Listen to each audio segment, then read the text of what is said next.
Today we're going to take a look at the new DeepSeek harness. Yesterday on August 13th, they released a developer preview and the approach that they're taking is very unique and interesting. The philosophy is that everything in this harness is a plugin, and I mean everything. The UI sidebar, the tool use capabilities, the system prompt, everything can be activated and deactivated. We can even use something called creator mode to describe what capabilities we would like to see in this harness, and it's going to develop them in the session and activate them as features. So basically we can extend the capabilities of this harness just by prompting. The second unique thing about this harness is that absolutely everything is traceable. Every message, every tool call, every skill that is loaded, everything can be analyzed in detail. Basically the complete opposite of Anthropic's approach of hiding the thinking process. I think this is super interesting, so if you like this video, let me know by hitting a like button and subscribing, and now let us get right into it.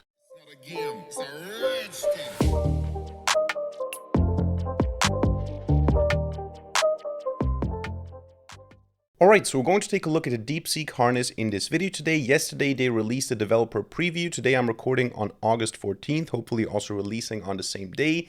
And this is just a preview. So this is not a mature product. This is just to see what direction this is going into. And the headline here, as you can see, is everything is a plugin. So I would say that this tool has two major points. Everything is a plugin. And also if you scroll down a little bit, every run is traceable. Everything can be analyzed in detail. You can see every single call, every single tool call, every single message, every single skill that's loaded.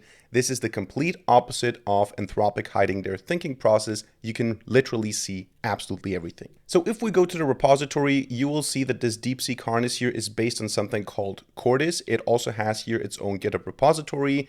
And also it links to a paper. So you can click on this paper. If you're interested in the formal mathematical explanation of this, you can open the PDF. It will show you a paper. And basically they come up with their own formal paradigm. I didn't read the paper. It's quite mathematical. You can see it covers a lot. But the basic idea is that every action can be reversed. So they come up with their own sort of calculus where every action has an opposite action. So a revert action, essentially an inverse action.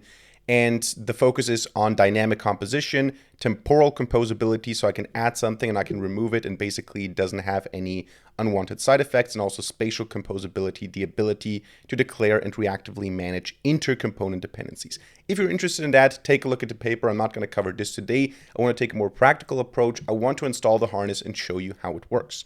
So the best way, in my opinion, is to run from source. So what I'm going to do is I'm going to open up my terminal, navigate to my tutorial directory, and here I'm going to run these commands. So I'm going to clone the repository here, and then I'm going to install it using pnpm.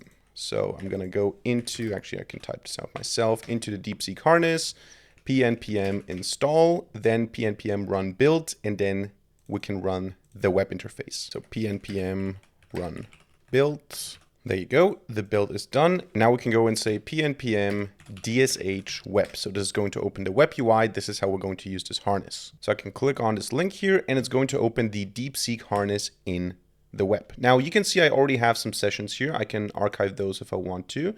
But the first time you run this, it's going to ask you for the DeepSeek API key. So what you want to do here is you want to go to deepseek.com or platform.deepseek.com, and then you can go to API keys, create an API key, copy it, paste it, and then you're going to be in the harness. However, you don't have to use the DeepSeek API. You can go to settings directly, models, and you can connect your own providers. So you can go to add provider, and for example, you can go with OpenCode Go. In my case, I did exactly that. I have an API key here. I copied it. And I'm using OpenCode Go here to access the open models. Also, I connected my own custom Ollama. I have Ollama running on my Dell Pro Max with GB10, so the Dell device that's basically a DGX Spark implementation. I have Ollama running there, and there I have some models that I can connect to as well. So you can add custom providers like this, or you can add providers using API keys. You cannot, as far as I know, connect the ChatGPT subscription, but besides that, you have a ton of providers that you can connect to easily. So let us start by playing around a bit. First of all, I want to target my tutorial directory, so I'm going to click here on this folder, and I'm going to click Add Workspace. This is going to open my file dialog. I'm going to create here Workspace as a directory, and in here I want to be working. Also, the default here is going to be standard mode. This is, if you go to settings, the agent preset. We have standard mode, we have code mode, we have minimal mode, and creator mode. These are basically a different level of capability, you could say. And this here is for creating plugins. We're going to talk about this later. You can also create your own custom preset with creator mode. This is exactly what this is for, but we're going to just go with standard mode now. So I'm going to go back here and I'm going to just tell it to do something. I'm going to select my OpenCode Go models. Let's go with something like GLM 5.2. And I'm going to just tell it to create a simple Flask to-do app.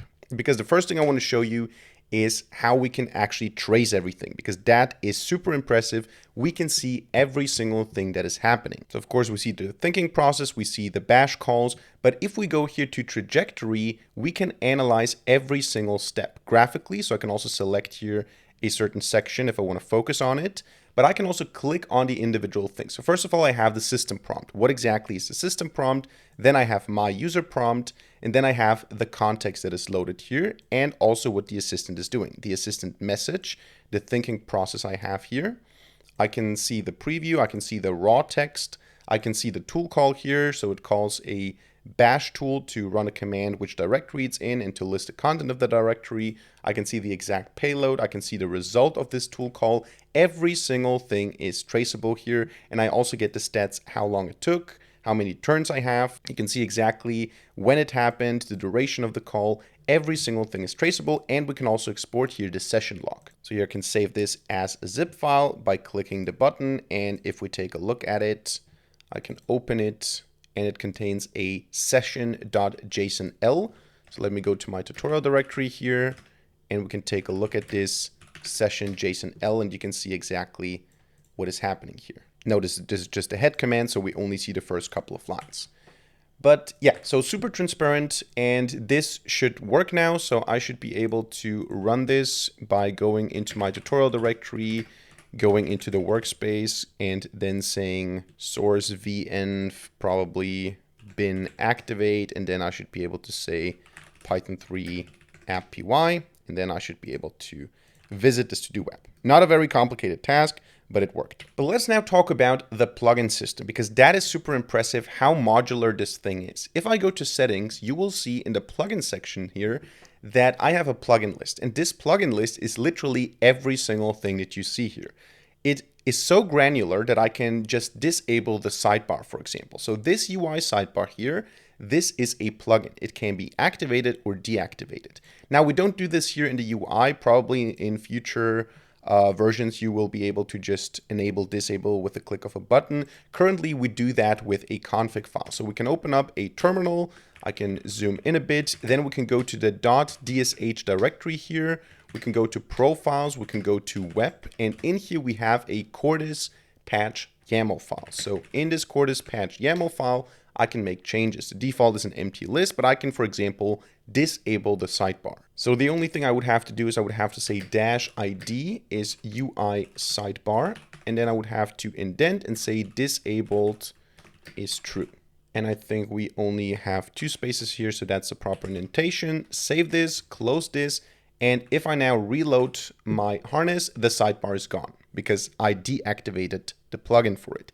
And this is possible with every single sub-feature here. And you can also see if I go to the repository, they encourage you to add plugins yourself. So everybody will be able to create such plugins. You can easily activate them, deactivate them. Again, this is just a developer preview.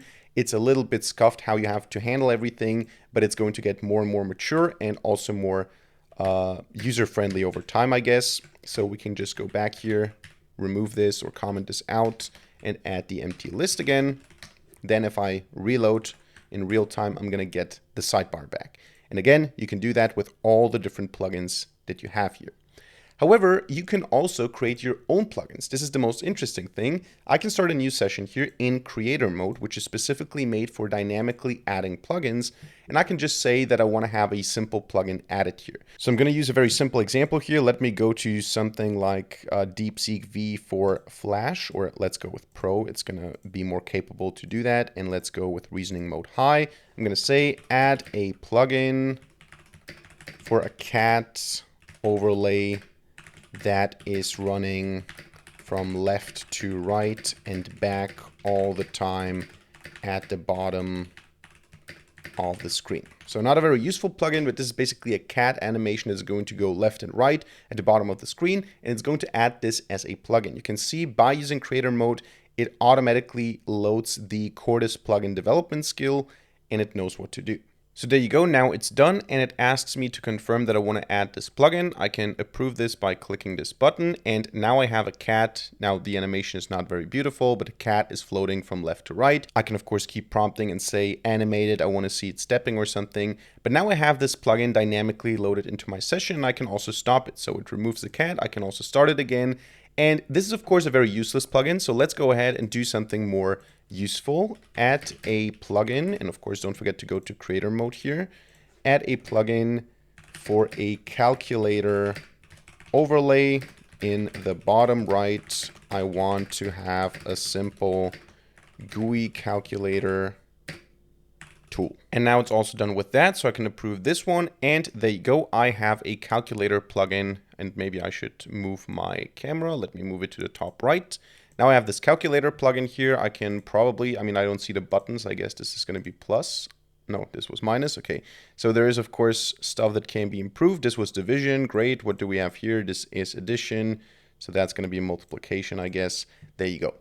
And of course, I can go back and forth with this. I can say adjust this. But the idea is I can just install plugins here in real time while using this. And I can of course persist them. So these are just active for the current session now, but I can of course persist them. And I think over time, this is going to get more and more sophisticated. We're going to have a plugin ecosystem, but the whole approach that this tool is taking is super impressive for me. So I really like the fact that we can see every single thing, every little thing that is happening behind the scenes here. This is full transparency, 100%.